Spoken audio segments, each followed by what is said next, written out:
ये बड़ी खबर हो सकती है।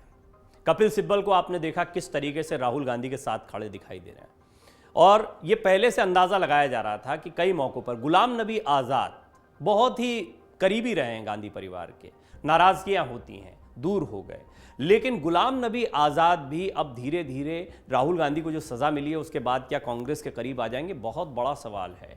और कांग्रेस क्या अपने पुराने साथियों को फिर से एक करने में जुट जाएगी?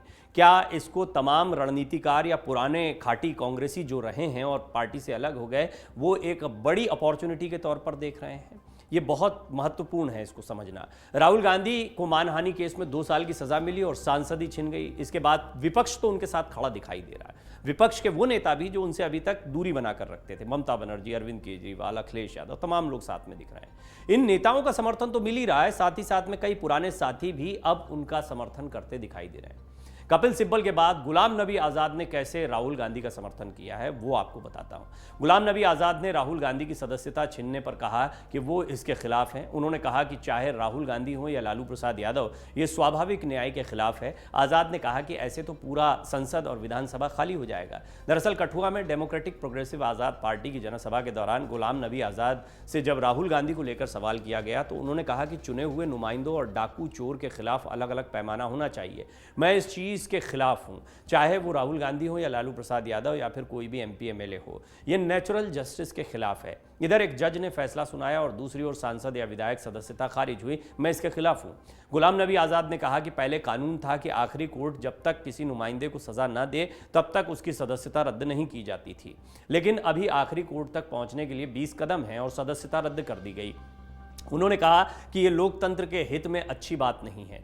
राहुल गांधी गए, लालू गए और इससे पहले कई और सांसद और विधायक गए। उन्होंने आगे कहा कि इस तरह से पूरी लोकसभा ही खाली हो जाएगी। उन्होंने ये भी कहा कि ये लोग राजनीतिक नेता हैं और इनके लिए अलग पैमाना होना चाहिए। यदि चोर डाकू इस तरह की हरकतें करें तो उनके लिए अलग पैमाना होना चाहिए, पॉलिटिकल लीडर के लिए अलग पैमाना होना चाहिए। इससे पहले कपिल सिब्बल ने कहा था कि राहुल गांधी को कोर्ट ने 2 साल की सज़ा सुनाई है, इसके बाद वो सांसद के रूप में अयोग्य हो गए। उन्होंने कहा था कि ये सज़ा अपने आप में बड़ी अजीब है। गौरतलब है कि मानहानि केस में राहुल गांधी को सूरत कोर्ट ने 2 साल की सजा सुनाई है। इसके अगले दिन उन्हें लोकसभा से बर्खास्त कर दिया गया। इस मामले को लेकर देश भर में कांग्रेस ने प्रदर्शन भी किया है, अभी भी कर रहे हैं तैयारियां। विपक्ष के नेताओं ने राहुल गांधी का समर्थन किया है। तेजस्वी यादव, अखिलेश यादव, ममता बनर्जी, दिल्ली के मुख्यमंत्री अरविंद केजरीवाल के बाद उनके पुराने सहयोगी गुलाम नबी आज़ाद ने भी राहुल को अपना समर्थन दिया है।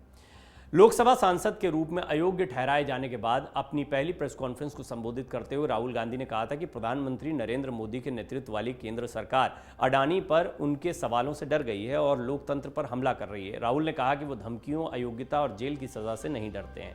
लेकिन ये बहुत महत्वपूर्ण कड़ी है, इस पर बड़ा विमर्श चल रहा है। अब कांग्रेस इसको भुना पाती है, नहीं भुना पाती। आपने देखा कि किस तरीके से सत्ताधारी दल के तमाम बड़े नेता, केंद्रीय मंत्री एक के बाद एक इस मामले पर, पहले ओबीसी वाला एंगल आया था, अब सावरकर वाला एंगल है, लगातार राहुल गांधी पर हमला किया जा रहा। क्यों? राहुल गांधी बहुत विचलित नहीं दिख रहे हैं, कांग्रेस बहुत परेशान नहीं दिख रही सांसदी जाने से। उन्हें पता है कि इस पूरे मामले के कई कानूनी पहलू हैं जिस पे अभिषेक मनु सिंघवी, आनंद शर्मा और कपिल सिब्बल, ये बहुत महत्वपूर्ण नाम है क्योंकि अभी कांग्रेस में नहीं है लेकिन फिर भी पूरी तरह से राहुल गांधी का सपोर्ट करते दिखाई दे रहे हैं। और कपिल सिब्बल की रणनीति जो कानूनी तौर पर होती है वो सभी जानते हैं, कई बड़े मामलों को वो डील कर चुके हैं। और इससे ये स्पष्ट होता है कि कांग्रेस कहीं ना कहीं इसको एक अपॉर्चुनिटी के तौर पर ले रही है, एक बड़ा आंदोलन खड़ा करने का प्रयास इस लिहाज से कर रही है। ऐसे में यदि ये पुराने सहयोगी जो कांग्रेस को छोड़कर चले गए थे, पार्टी के अंदरूनी लोकतांत्रिक व्यवस्था पर प्रश्न चिन्ह खड़े कर रहे थे, जैसी बहुत सी बातें थी, वो धीरे धीरे कांग्रेस के करीब आते या राहुल गांधी के करीब आते दिखाई दे रहे हैं। दूसरी महत्वपूर्ण बात यह भी है कि राहुल गांधी अगर आगामी चुनाव नहीं लड़ पाते हैं तो वो निश्चित तौर पर चेहरा नहीं होंगे, लेकिन उनका मुद्दा या उनकी जो फेस वैल्यू, चेहरा वो हैं लेकिन प्रधानमंत्री के तौर पर, जैसे सोनिया गांधी थी, यूपीए 1 यूपीए 2 सक्सेसफुल चला, सभी जानते हैं कि उनका चेहरा सामने था और वो लगातार लीड कर रही थी, लेकिन प्रधानमंत्री के तौर पर चेहरा डॉक्टर मनमोहन सिंह का था। या फिर कोई और प्रयोग होता है, क्योंकि कांग्रेस की अब ये यूपीए वाली स्थिति नहीं दिखाई दे रही है, तब सोनिया गांधी तमाम क्षेत्रीय दलों को और कई अन्य दलों को यूपीए में जोड़ने में कामयाब रही थी। लेकिन आज कांग्रेस के पास आने में कई लोग हिचक रहे हैं, कई पार्टियां हिचक रही हैं क्योंकि उनकी ताकत बहुत बढ़ गई है। तो कांग्रेस क्या इनके साथ जाएगी? कांग्रेस 2 कदम बढ़ेगी? कोई नया चेहरा विपक्षी मोर्चे की तरफ से दिया जाएगा? बहुत महत्वपूर्ण सवाल है। और जब चेहरे का क्राइसिस नहीं है, मल्लिकार्जुन खड़गे बन चुके हैं अध्यक्ष ने गांधी परिवार, तो ऐसे में गुलाम नबी नबी आज़ाद की बहुत सारी शिकायतें दूर होती दिखाई दे रही हैं। कपिल सिब्बल अब राहुल गांधी के साथ में खड़े दिखाई दे रहे हैं। मौका बहुत ही महत्वपूर्ण दिखाई दे रहा है। तो ऐसे में क्या ये पुराने सहयोगी फिर से साथ में आ जाएंगे, ये एक बड़ा सवाल बना हुआ है। डाउनलोड करें अमर उजाला ऐप और पाएं खबरें लगातार। अगर आप ये वीडियो YouTube पर देख रहे हैं तो हमारे चैनल को सब्सक्राइब करें और बेल आइकन को दबाना ना भूलें। अगर आप Facebook पर ये वीडियो देख रहे हैं तो हमारे पेज को लाइक करें।